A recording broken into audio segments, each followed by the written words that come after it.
أعوذ بالله من الشيطان الرجيم بسم الله الرحمن الرحيم وقالوا اتخذ الرحمن ولدا لقد جئتم شيئا إدا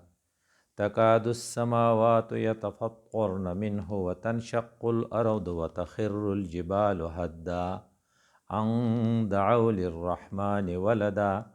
وما ينبغي للرحمن أن يتخذ ولدا إن كل من في السماوات والأرض إلا آتي الرحمن عبدا لقد أحصاهم وعدهم عدا صدق الله مولانا العظيم رب اشرح لي صدري ويسر لي أمري واحلل عقدة من لساني يفقه قولي. گناه ستوي هر هغه کار چې الله تا ته ویلی دی چې دا وکړه او ته یې نه کوې نو دې ته ګناه وایي، او هر هغه کار چې الله وایي چې مه یې کوه او ته یې کوې نو دې ته ګناه وایي. ممنوعات کول دا ګناه دی، او د کومو خبرو چې حکم شوی دی هغه نه کول دا هم ګناه دی. او د ګناه خپل اثر په دنیا کې هم ښکاره کیږي او په آخرت کې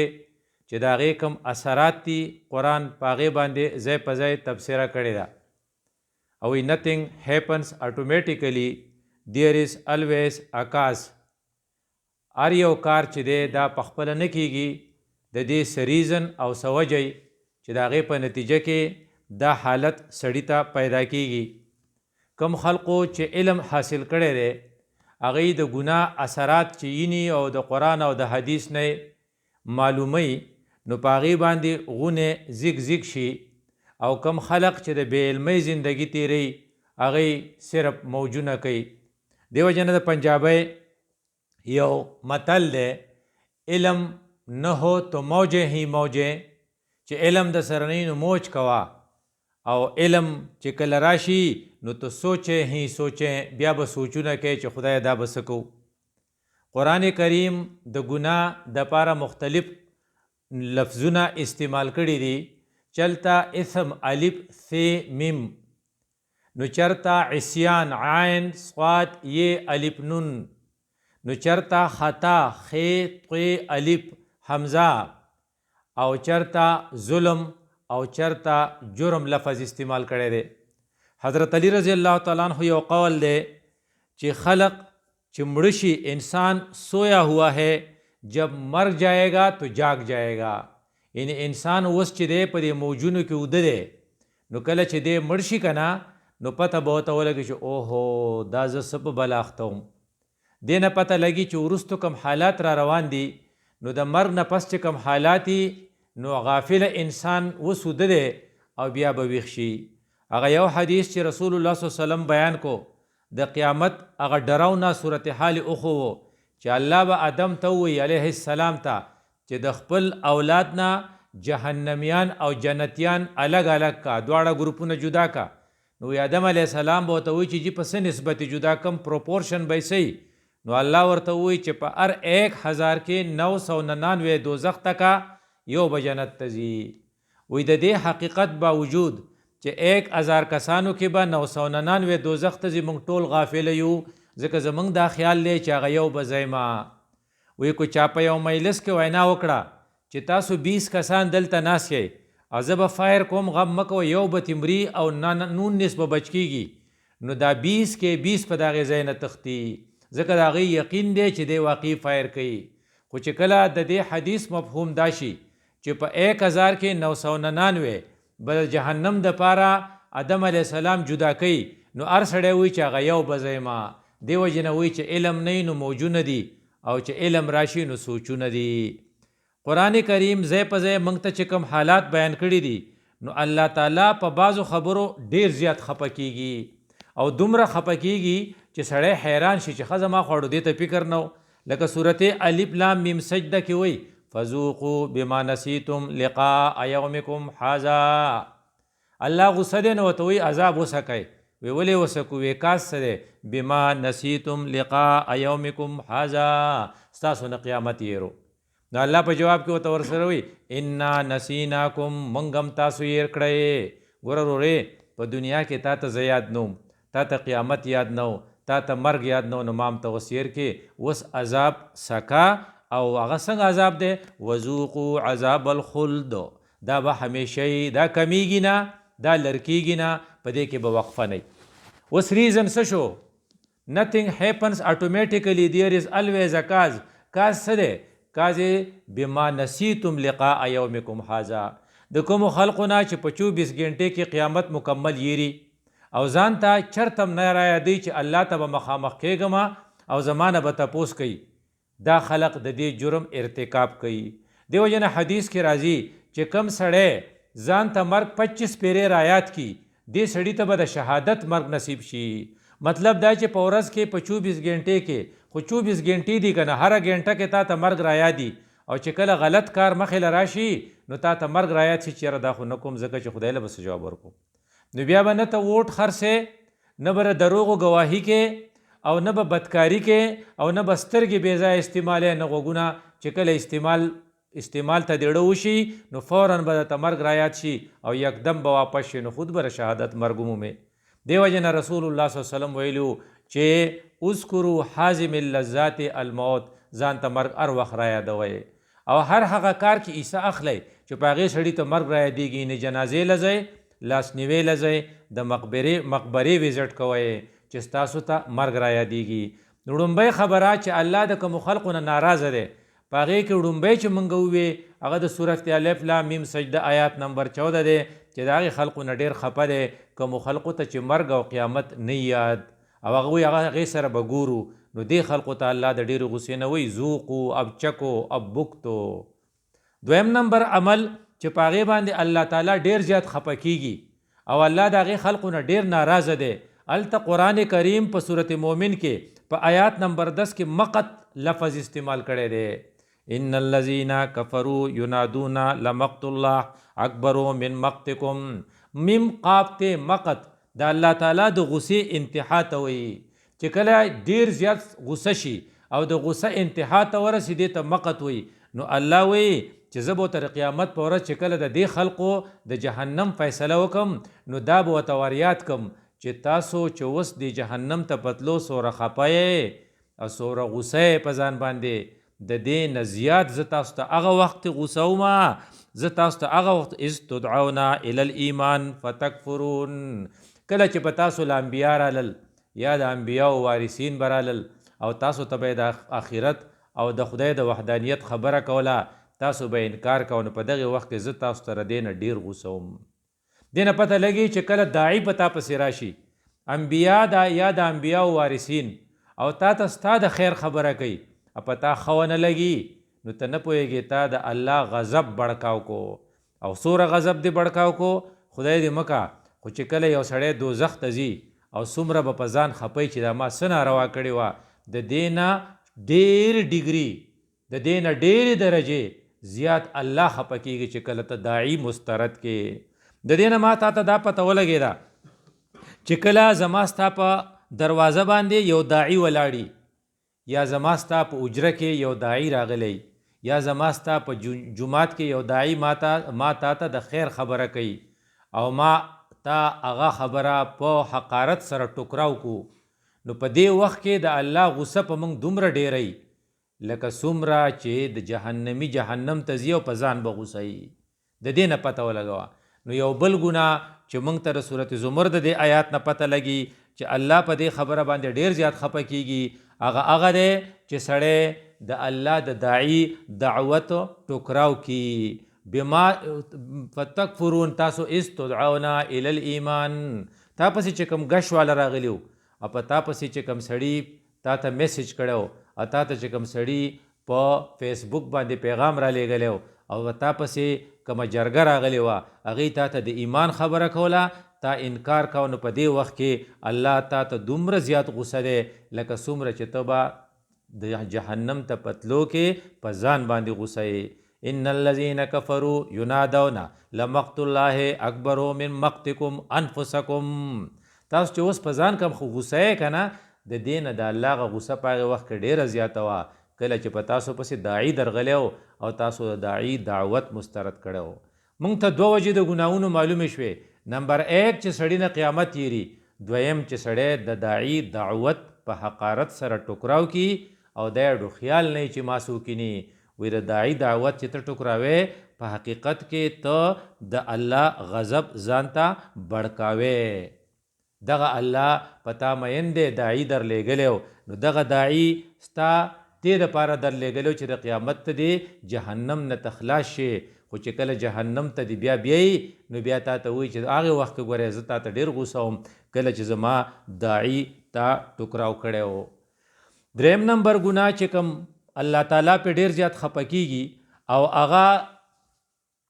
هغه باندې هغه ناراضه شي نو هغه یو دی ناشکري. کم سړی چې ډېر ګیلو ماري او هر وخت یې ګیلې په موټ کې که زوی نو د پلار نه خپئ کو پلار یې د زوی نه خپئ کو کینډیډیټ نو د ووټر نه خپئ کو ووټر نو د کینډیډیټ نه خپئ کو خواښ نو د انګور نه خپئ کو انګور نو د خواښې نه خپئ. چې ورسره کښېنې نو ګیلې به کوي شکر نه کوي. د دې سړي بیسیک ډیزیز بنیادي مرض څه دی؟ هغه دا دی چې کوم نعمتونه دله خدای ورکړي په هغې نظر نشته او کوم نعمتونه چې د ده سره نشته ټول توجه هغې ته ده. نو دی چې کله خبره کوي نو د ده خپې شته او د ده سپلی شته خو د ده سویټزرلینډ والا بوټان نشته. دی د ایټلي بوټان غواړي نو دی مرور دی. د سره سایکل شته خو د سره موټر سایکل نشته نو دی د موټر سایکل دپاره مرور دی. همدغه رنګې دله خدای سترګې ورکړي خو د ده د سترګو د لیدو طاقت پکې شته دې ته د فکر نه دی. دی دوربین غواړي یا دی اوچت پوزیشن غواړي دی په دی کې دی هر وخت د ناشکرۍ په انداز کې. ناشکره سړی د الله نه خوښ، شکرګزار سړی د الله ډېر خوښي. دی وجه نه سادي بابا چې په لار روانو او سپلی یې شلېدلې وه نو هغه چمیار پیسې ورسره نه وې چې دا سپلی ماله وګنډي نو ګیلی پړه کې پیدا شوه چې دومره غټ سکالر یم یو مې ګلستان بل مې بوستان په تمامه دنیا کې پړاویږي خو زه دومره غریب یم چې ما سره د سپلو د ګنډلو پیسې نشته. خو چې د بغداد جومات ته لاړ او هلته کې په مانځه کې یو داسې سړی ولید چې د هغه خپې نه وې نو سادي بابا د الله شکر ادا کو چې خدای شکر دی سپلی خو مې نشته خو خپې خو مې شتی که نه. نو هر هغه سړی ډېر خوش قسمته دی چې د هغه ټوله توجه په هغې څیزونه چې کوم د ده سره او په هغې باندې د الله شکر ادا کوي. نو الله تعالی په صورت زمر کې موږ ته دا وایي ان تکفروا فان الله غنی عنکم. که تاسو ناشکري کوئ که نه نو ګورې د خدای پاک ستاسو ته څه کنډو نشته ښه. تاسو ټول کو د اول نه تر اخره پورې انسانان او جنس او ړومبي او رستي ټول خراب خلق شي نوم د خدای په بادشاهۍ کې څه کمې نه راځي. ولا یرضا لعباده الکفر او د الله د خپلو بندګانو دپاره ناشکري نه خوښه. وان تشکرو یرضه لکم که تاسو شکر ادا کوئ نو د الله به ډېر خوښ. شکر دی ته وایي چې الله تعالی کوم نعمت درکړی او هغه نعمت ستا په ذهن کې او ستا ټوله توجه په هغې دا کوم چې نه درکړي په دې کې بس حکمت نو چې ستا په ذهن کې دی چې کیدای شي دا زما دپاره د نقصان او ستا دا زړه د الله د شکر نه لبریزي. وایي چې کله ستا په زړه کې شکر راغی او ته احسان فراموشه نه وې نو تا ته د الله د احسانونو احساس راغی نو تا ته به ایمان نصیب شي او تا ته چې ایمان نصیب شي نو د ایمان قوي اثر به دی چې تا ته به عمل صالح نصیب شي او چې تا ته عمل صالح نصیب شي نو ته به په متقیانو کې شامل شي. نو د شکر جذبه په ځان کې پیدا کا. وی د شکر درې کمپوننټ دي چې ستا په ذهن کې یي. نمبر 1 شکر دا دی چې ته هغه نعمت وپېژنې چې دا کم نعمت دی. کتاب چا درکو نو ته وپېژنې چې دا د پړاو دپاره دی. قلم چا درکو ته وپېژنې چې دا د لیکلو دپاره دی. برین درکړي دي چا دا دې دپاره دي چې ته پې سوچ وکړې. سترګې درکړي دي چا هغې دې دپاره چې ته پې حقیقي قتل وکړې. غوږونه درکړي دي د دې دپاره دي چې ته پې حقیقي اورېدل وکړې. دې ته وایي ریکګنیشن، دې ته وایي شکر بالقلب چې ته یې ریکګنایز کړې. او دویم نمبر دا دی چې ته د هغې دپاره شکر باللسان په ژبه باندې الحمدلله ووایې. دې وجې نه چې ته ډوډۍ وخورې نو تا ته پته ده چې دا چا درکړې وه نو ته فوراً څه وایې الحمدلله الذي اطعمنا وسقانا. دا تا شکر باللسان وکړو. او دریم نمبر خبره چې دغه دا شکر دومره ضروري دی چې ایون لیټرین ته لاړ شي که نه ټایلټ اټینډ کې نو چې واپس راځې نو چې د ټایلټ نه بار ته راوځې نو ته وایې الحمدلله الذي اذهب عنا الاذى زموږ نه اذا لرې کو تکلیف یې رانه لرې کو. نو دغه وخت کې ته شکر کې. او یو دعا ده چې خدای ستا حمد دی او تا له پاکي ده چې تا مال هغه رزق را کړی چې د هغې لذت ما محسوس کو، تا د هغې رزق نه ما ته نیوټریشن او غذایت را کړی او تا مالا د هغې رزق نه چې کوم ګن پیدا شو هغې نه نجات را کړی یو طرف ته د لذت راکو، بل طرف ته د غذایت راکو او بل طرف ته د نجات راکو. دا خو درې نعمتونه شو. نو شکر باللسان او شکر بالجوارح چې دغه نعمت الله د کم کار دپاره درکړی چې دغه کار ته د هغې کار دپاره استعمال کړي. کتاب د لوستو دپاره، سترګې په جایز د کتو دپاره، غوږونه د جایز اورېدو دپاره او د هغې شي نه بچ کړي چې په کوم الله خفه کیږي. نو تر اوسه پورې موږ چې د کومو د الله د خفګان کمې خبرې وکړې، نمبر 1 چې تا نه قیامت یېري، نمبر 2 چې ته د الله داعی مسترد کې، نمبر 3 چې ته د ناشکرۍ زندگی تیرې. نو ولا یرضا لعباده الکفر، الله ناشکري ګورې خوښه نه ښه، ته د الله په نظر کې ښه نه یې. د دې وجې نه وایي چې که تاسو شکر کوئ نو لازیدنکم زه به یې دله ډېر کوم. نو احسان فراموشه سړی د الله خوښ نه یي. دا 3 شو. 4م نمبر دا چې ستا د زندګۍ مقصد صرف دی چېرې زه مزې بسنګ کوم، لګژوریس لایف، د مزو زندګۍ پسې لیونی کېږي. ستا په ذهن کې دی چې عیش و عشرت زندگی بسنګ تیروم، نازو مې پلی ہوئے. کم سړی چې ډېر نازبینی دا د الله نه خوښ. او دې وجې نه رسول الله صلی الله علیه وسلم فرمایلو ایاک والتنعم، ځان د نازونو د زندګۍ نه ساته، فإن عباد الله لیسو بالمتنعمین، د خدای نیک بندیان چې دي دا ډېر نازبین نه وي. سهار مانځله نه پاسې ځکه ستا ساړه کېږي، ماسخوتن نه ځې ځکه چې تیاره ده، او ته اودس نه کوې ځکه چې اوبه یخې دي. ته دومره نازولی چې د دې دپاره دومره قرباني هم ته نشي کولی. نو چې د کومو خلقو د ناز زندگی د هغو ټول سوچونه سي، الله وی په دې ډېر خفه کېږي چې ته د هغه په ځای بل څوک د خپلې توجه مرکز کې، او نازبین سړی ټوله توجه خپل نازونو ته وي. دا کپړې استری شوي نه دي، دا بوټان پالس شوي نه دي، دا خو زه ځمه کلي ته خو ګاډی نشته، پیاده ولې لاړ شم. دی چې ایلاغه بجلی لاړه شي نو بجلی والو ته خیرې او کنزل کوي. ده ته ځان په دې بد نه ښکارېږي چې دا 30 ګنټې بجلی ونده یو دی نه وي که نه، ولې دی نازولی دی. دا نازولی سړی چې دی د الله دومره بدي شي چې الله دله چې کوم څیزونه ورکوي که نه نو ته به حیران شي. فی سمومن، یو خو بدله عملنامه موږ په ښي لاس په چپ لاس کې ورکو، فی سمومن دی په ګرمه هوا، هاټ وایند، ګرمه هوا به پې موږ دومره راولو. دا اوس ګوره د الله بدي شي نو چلو سره کوي. ګرم باد به وچلیږي نو د ده په دې مسامونو کې به ننوځي، نو دا سرمن به وله سمه وسیځي، نو دی به بیا څه کوي، دی به وایي چېرته اوبه یې وامیړولی پې. نو الله وایي وحمیم، نو اوبه به هم دومره ګرمې چې سیزي به یې. نو بیا ورته څه وایي چې دا سړی چې دی به بیا وایي چېرې هغه ځای سوری به ښکاره شي، نو دی به وایي چې دغه ځای به لږ ټنډک میلاو شي، نو هغه سوری به څه هغه به د جهنم د لوګي تیارۍ سوری به نه. نو وظل من یحموم، نو لا بارد ولا کریم. الله تعالی په صورت واقعه کې دا چې موږ ته بیان کړی دی نو ته به حیران شي دا خلق لا الله څنګه سزا ورکوي. واصحاب الشمال ما اصحاب الشمال، یو خو په چپ لاس کې عملنامه، فی سمومن ګرمه هوا به وي، وحمیمن ایشېدلې اوبه به وي، وظل من یحموم هلته که فرض که لږ سوری نو هغه به هم د لوګي. نو لا باردن ولا کریم، نه به یخ ټنډک ورکوي او نه به دته صراحت او عزت ورکوي. وایي دا ولې دې سړي څه ګناه کړی و؟ نو الله اول کې دا وایي انهم کانوا قبل ذلک مترفین.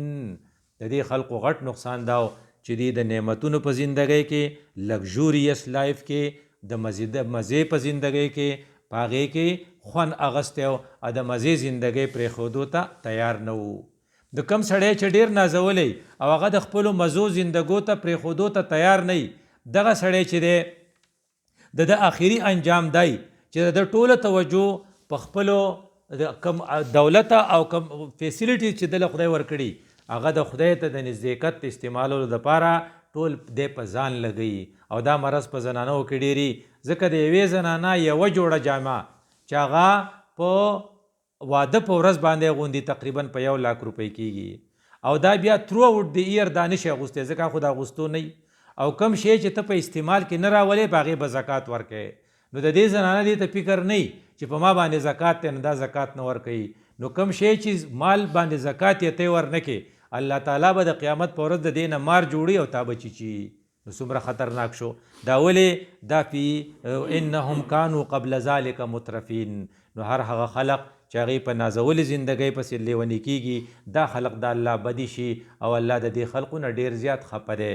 5م نمبر او آخري چې موږ نن وایو هغه کسان چې الله ته ډېر زیات خفه دی هغه خلق دی چې هغې د الله سره ډېر زیاتې کوي او الله لا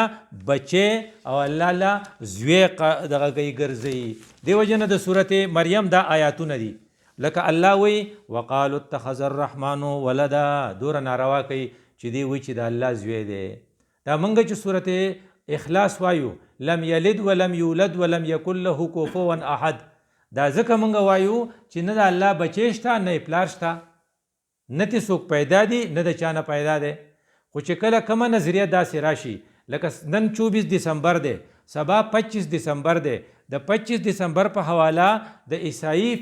عیسائی طبقې عقیده دا ده چې عیسی علیه السلام په 25 دسمبر پیدا شو او په 25 دسمبر باندې هغه د چا نه پیدا شو نو هغې وایي چې عقیده تثلیث 3 خدایان دي نو یو الله دی نو دا نعوذ بالله د الله نه بیٹا جناتا د الله زوی شو په 25 دسمبر. نو گویا کې په دې الله دومره خفه کېږي چې ته د الله د خفګان هغې انداز ته ګورې او چې کله ته وایې چې دا د الله زوی نو مریم څوک شوه نو دا مطلب د الله ټبر شوه. نو د الله مخلوق ته د الله ښځه ویل او د الله بچی ویل په دې الله څومره خفه کېږي. الفاظو ته یې ګورئ وقالوا اتخذ الرحمن ولدا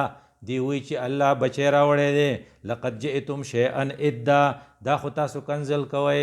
ادا هر هغه خبره چې هغه انتهایی برای او هر هغه خبره چې برپور برای او د هغې یو نوم دی شتم یعنې تاسو خو دا خو کنزل شو که نه. او بیا دا دومره خطرناکه خبره ده تکاد السماوات یتفطرن منه د دې نه پکار ده چې اسمان وشلیږي اسمان پټ جائے اور زمین شق ہو جائے وتنشق الارض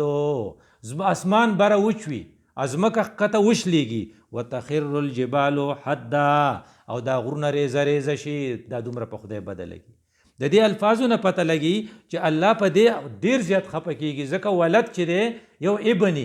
ابن موږ عام طور پر په دغه کې استعمالولی شو په مجازي معنی کې. لکه یو سړی خود غرضه دی روزانه پارټي بدلی نو موږ وایو دا ابن الوقت دی ولد الوقت ورته نه وایو. کم سړی چې په سفر کې هغه ته ابن السبیل وایي نه د سبیل زوی د لارې زوی هر وخت په لارې باندې په سفر رواني. خو ولد السبیل ولد الوقت نه دی ویلی ځکه ولد هغې چاته وایي چې هغه د سړي صلبي بیټه د ملا نه او د خېټې نه پیدا شوی.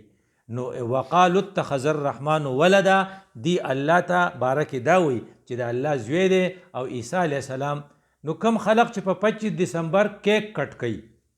گویا کې دی خوشحالي مناوي سالګره چې نن د عیسی علیه السلام د پیدایشو سالګره ده. وی دا کوم ځای پیدا شو وی دا په فلسطین کې پیدا شو وی دا د چا زوی نعوذ بالله دا د الله نه بیٹا جناتا. د دې عقیدې باوجود که یو سړی د کرسمس کیک په کټ کولو کې عیسی اخلي نو دی د حرامو ارتکاب کوي. دې ته ګناه بې لذت وی. کوم مؤمنان چې د اقلیت د غیر مسلم فرقې د رضا کولو دپاره د هغې سره د کرسمس په کیک کټ کولو کې شریکیږي او هغې دپاره دا الفاظ استعمالي چې میری کرسمس یعنی مبارک دي شاه کرسمس دا حقیقت کې عیسائیت نیم قبلی او دی په دې لحاظ سره په یو لحاظ سره دی اعتراف کوي چې واقعي الله زوی شوی او نعوذ بالله. او الله تعالی د دې نه دومره خفه دی چې وایي دا داسې خرابه خبره تاسو کوئ په کار ده چې اسمان وچوي که په کار ده چې ځمکه وشلیږي او په کار ده چې غرونه ډډې وړي شي دومره پې الله خفه دی. نو کم خلق چې د کرسمس په کیک کې شرکت کوي نو هغې یو قسم له د خدای غضب او غصه ځان ته اوباري دومره سخته غصه چې دا غرونه به پې ریزه ریزه شي. او دا د څه دپاره کوي وایي دا موږ د روادارۍ دپاره کوو. وی د روادارۍ دپاره ته کې نو چېرته هغوی په لوی اختر کې غوا لاله کړې ده هندوانو چې ستا سره رواداري وکړي. عید بقر ورته موږ وایو د عید بقر په موقع د رواداري به یوازې ته کې خو هغوی به هم کوي. او نن که فرض کا ته د عیسایت د روادارۍ دپاره د کرسمس په کیک کې شریکیږي نو سبا به رواداري صلیب اچول شي یا د هندوانو زینار اچول شي دا به واچې او یقینا چې به اچې ځکه ته روادارۍ طرف ته روانې دې وجې نه چې کوم هوښیار خلق پخوا تېر شوی دی امام ابو حفص رحمت الله او امام ابن تیمیه رحمت الله امام ذهبي رحمت الله د دې کرسمس په شرکت کې د کرسمس په پروګرام کې شرکت حرام قرار کړی دی نو دی وی چې څوک دا کار کوي هغې له پکار دي چې علی الاعلان د دې نه توبه وکړي هغې واجب دی په هغې باندې یو خو په 25 دسمبر باندې دا عیسی علیه السلام پیدا کېدل دا دروغ دی رښتیا نشي کېدی ځکه چې قرآن وایي چې هغه په یو کلاو میدان کې و هغه د الله په حکم پیدا شو هغه د مریم بینکو پیدا شو په 25 دسمبر خو په فلسطین کې دومره یخني چې د یو ماشوم بچ کېده په دغه یخنۍ کې خو ډېر زیات ګرانه ده هغه ته به هایپوترمیا شوي هغه ته به ترمل انجریز شوي او هغه به په هغې ساعت کې کولډ شوی یخ شوی دا څنګه ممکنه ده خو دغه خلقو ځان له سوچ کاو نو 25 دسمبر یې دې لپاره مقرر کو جبکې په 25 دسمبر باندې خو ډېر سخت ساړی او په فلسطین کې ساړی نو چې ساړی په یو ځای کې نالته کې په کولاو میدان کې دی وی چې ماشوم پیدا شو هغې په ټوکرۍ کې واچو نو په ټوکرۍ کې د دې یخنۍ نه څنګه بچ کېدو نو د دې 2 وجې شوې یو د 25 دسمبر تاریخ چې دی د عیسی علیه السلام د پیدایش په لحاظ سره دا دروغ دی دویم په دې کې دا نظریه چې الله نه بیٹا جناتا دا د کفر کلمه ده نو د دې په مجلس کې شریکېدل دې له مبارکي ورکول کرسمس کارت لیږل دا په حقیقت کې ردی د دې نظریې اعتراف کول دي او دا د ټولو امامانو په نسبت باندې حرام دي اقول قولي هذا استغفر الله لي ولكم ولسائر المسلمين